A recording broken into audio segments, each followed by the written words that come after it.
আসসালামু আলাইকুম। সবাই কেমন আছেন? আলহামদুলিল্লাহ, আমি ভালো আছি। আজকে সকাল সকালে তো আপনাদের ভাইয়া বাজারে গেছিল, আর বাজার থেকে খাসির পায়া নিয়ে আসছে। অনেকে নিহারি বলে, আমরা খাসির পায় বলি। তো এগুলো এখন আমি সুন্দর করে কেটে নিব। ওরা বাজার থেকে কেটে পরিষ্কার করে দিয়েছে, তারপরে আমি একটু সুন্দর করে এটা পশম টশম থাকে অনেক সময়, ওগুলো পরিষ্কার করে কেটে নিব। কেটে নিয়ে সুন্দর করে ধুয়ে তারপরে আর কীভাবে রান্না করব, ভিডিওটা আপনারা শুরু থেকে শেষ পর্যন্ত দেখতে থাকুন। এই তো নিহারিটা সুন্দর করে কেটে ধুয়ে নিয়েছি। এর মধ্যে আমি পেঁয়াজ, রসুন, জিরা বাটা, আদা বাটা, লবণ, মরিচের গুঁড়া, ধনিয়ার গুঁড়া, হলুদের গুঁড়া, তেজপাতা, দারচিনি, এলাচ, এবার পরিমাণ মতো সয়াবিন তেল।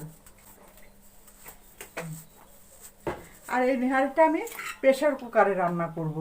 এবার এটা প্রেশার কুকারে দিয়ে সুন্দর করে মাখিয়ে নেব। এত সুন্দর করে মাখানো হয়ে গেছে, এখন আমি পানি দিয়ে দেব। এবার এটা প্রেশার কুকারে দিয়ে 8 থেকে 10টা সিগন্যাল দিয়ে নিব। এই তো আমার নিহারিটা সুন্দর সিদ্ধ হয়ে গেছে, দেখুন। আর আর কত সুন্দর তেল মশলা ছেড়েছে।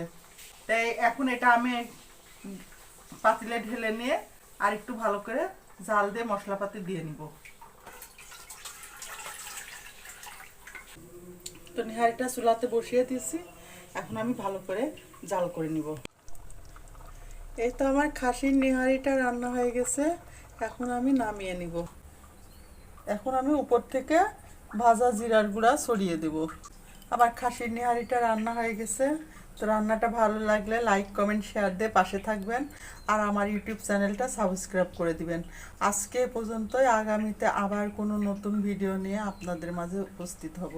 আল্লাহ হাফেজ। আসসালামু আলাইকুম।